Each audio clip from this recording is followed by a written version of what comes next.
Hello and welcome to Adobe InDesign Introduction.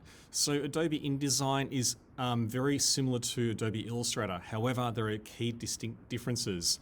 Here you see that I've got a double page spread, also known as a DPS. This is just an example here of what could be done in Adobe InDesign. There are many other things you can do with it, okay?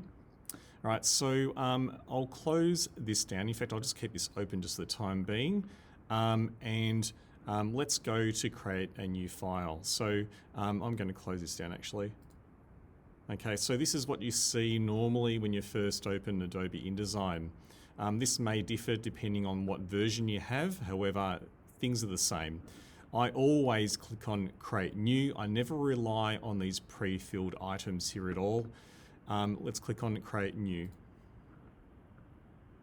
Okay, so let's go over to here to A4 for the time being because we're just trying this out, and select landscape format, and the units, don't use picas, please use millimeters because we're in Australia, you know, we use millimeters.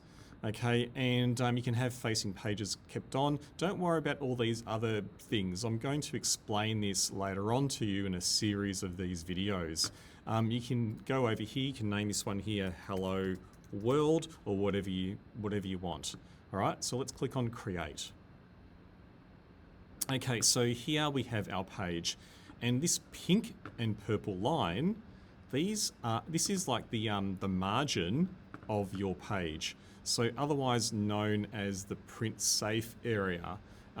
Your teacher should be able to discuss what a print safe area is. Okay, so it's not the objective of this lesson.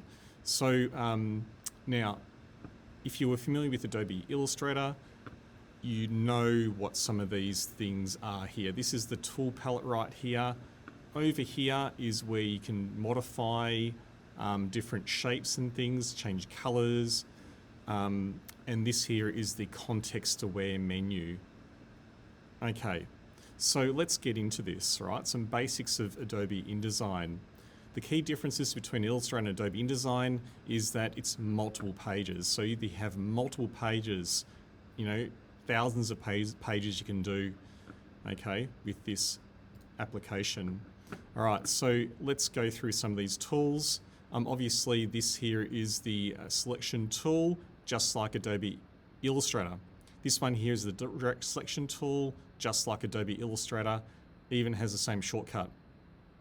This tool over here is the page tool, so let's check this out.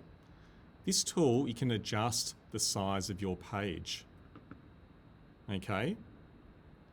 And you can even type in the dimensioning, right? So once again, you can see how the page is changing dimension, okay? All right, so next up, we go to this tool over here, which is the gap tool. I never really use that tool. And this tool here, I never really use that tool either. This tool here is the type tool. And it's just like Adobe Illustrator, you can click, then drag, and then you can type in type. Okay. Now, Adobe InDesign works a little bit different to Adobe Illustrator. Adobe InDesign has a lot better typography adaptation abilities, okay, more in regards to that later on. Okay, so and also Adobe InDesign, everything is a container, okay? So we're typing in a container right here. If you want to fill this container with lorem ipsum, you go to type and you go to fill with placeholder text, and that's lorem ipsum. Okay, next up is the line tool. Yes. Then we have our pen tool, which is just like Adobe Illustrator, creating Bezier curves. Okay. Then we have the pencil tool, just like in Adobe Illustrator. We have this tool over here. Okay. So this tool over here, and by looking at the image, you should know, you should have been taught by now design shorthand, and this here is the icon or the symbol for picture in a layout. So if I draw this box, nothing happens, but you see here how I've got an X there. That represents an image, and this image is not in there yet. But if I go to File and then I go to place over here. I normally press shortcuts, so it takes me a bit of time to look at a few things. And I might go to my desktop, for example, and I might go over to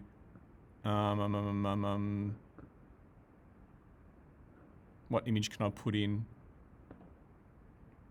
Plan in Illustrator, plan scan just for the sake of it, and let's open this one up here. Okay, so the image comes in at the size of the print quality, okay? So if it's at 300 dpi, okay, it comes in at the proper sizing of things, okay? This is based around what DPI and the measurements, the print measurements of your image is, okay? So it's mainly print images, print dimensions, okay? And you can adjust a few different things with the image, but that's for later on. This tool here is just a shape tool, okay? You can click it out and find other solutions there. Same thing with this one too. You can change to ellipse and polygon image frames. Be really snazzy with it. Command D, okay? And I put my scan in that I had before. All right, next up we have the Scissor Tool, just like in Adobe Illustrator. We also have the free Transform tool, just like in Adobe Illustrator and Photoshop. We have the Gradient tool, which is just like Illustrator. We have the Gradient Feather tool, which is just like Adobe Illustrator. We have a Note tool. What? A notes. You can place notes here to other people, okay? So we have here, this is a positional, if I can spell positional image for the time being. Okay, and you can say, and you can give that to people, so you can assign it to different people. Okay, all right, so you see here how there's the note. All right, so we also have here the color picker tool. Okay, it's the theme tool actually, and we have our hand tool, which we can move around our page just like Adobe Illustrator, and we have the magnifying glass. These tools over here are the same as Adobe Illustrator, and you also have your color palette here and your stroke palette, same thing as before, and I'll go through these other items later on.